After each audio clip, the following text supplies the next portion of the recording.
In order to use the personal this is just reserved for when you're talking about things you do to or for a person or a pet. So anything that's alive. Okay. And this is used to refer to like point out that what you're doing is directly affecting that person or animal. Now I want to give you the sample sentence so that you see that not every time you see is it going to be a personal So let's look at this Spanish sentence. Voy a visitar a mi abuela este fin de semana. So that translates to I am going to visit my grandmother this weekend. So when we say voy a visitar, that one's not a personal because this is talking about what I'm going to do. This is talking about an action. But when I say I'm going to visit my grandmother, then I want to say a mi abuela. Okay, now I'm going to show you a bunch of examples just to make this a little bit easier for you to understand. Let's look down here. Okay, and that's all there is to it. It's just remember to use right before the person's name or the pet's name when you're talking about something you're doing for them. So here's an example. I could say we could put a yo in front of this. Yo veo a Pablo todos los días. So veo is the verb. So I am looking at or I am seeing Pablo every day, right? And so that one is going to be personal So here is the I guess I should underline that part. That's the thing. All right. And so that's how we know, right? Because we're doing something to or for Pablo. You with Pablo, for Pablo, however you want to look at it. Same thing. Yo voy a ayudar a Maria. I am going. So here I'll show you. I am going to help. And notice, see, we don't say to Maria. You might notice people who are learning English, they say, I'm going to help to Maria.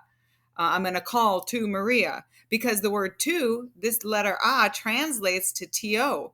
And so when people are learning English, they think they want to include that because that's the structure of, if they were Spanish speakers or Latin speakers, usually Latin language speakers. So anyway, just remember to put that in there. That's why we make a whole lesson just on this because it's something you're putting in that we don't do in English. So I'm saying, I know. That part means yo conozco, means I know. And again, Mary. See, I don't say I know to Mary, but because I'm referring directly to a person, I put the in there. Same thing when we're talking about animals. Yo saco a mi perrito todos los días. I take my puppy out every day. So yo saco means I take out. And then again, because I'm doing something to or for my dog, I put the in there. Tú ves a los pájaros. You see, oops, I just moved that. You see or you look at animals. If you're doing something to or for animals, you have to say a. So there are a few exceptions. We don't use them with the verb tener. So even though I have two daughters, I'm not really doing anything to or for them, though. I just have them. So that's why we don't really use it with that one. And then with haber, which if you haven't learned yet, I means there is or there are. And it's just a different type of verb. That's why we don't do it. So we're not doing anything to or for them. So think about it that way. If you keep that in your mind, something you're doing to or for someone. Now, if you look at your charts, because you're going to be saying a couple sentences on your own, so you can use your AR, your ER, or your IR charts to talk about something you do every day. Yo duermo. Well, you can't sleep someone, but I can say you can write a letter to someone. You can go to someone's house, right? Voy a visitar a mi abuela. I go to visit my grandma. So take a look. Some of these verbs you can't do for someone, but there's a lot that you can. You can help someone. You can look for someone, right? You can help somebody. Let's see what else we can do. There's a bunch of them. Keep looking, though. You can speak to someone, right? There's lots of options here for present tense.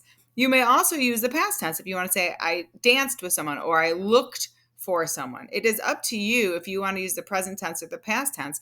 The point we're trying to get across here is that when we're doing something to someone or for someone, right after the verb and before the name of who we're doing it for, we put the letter a.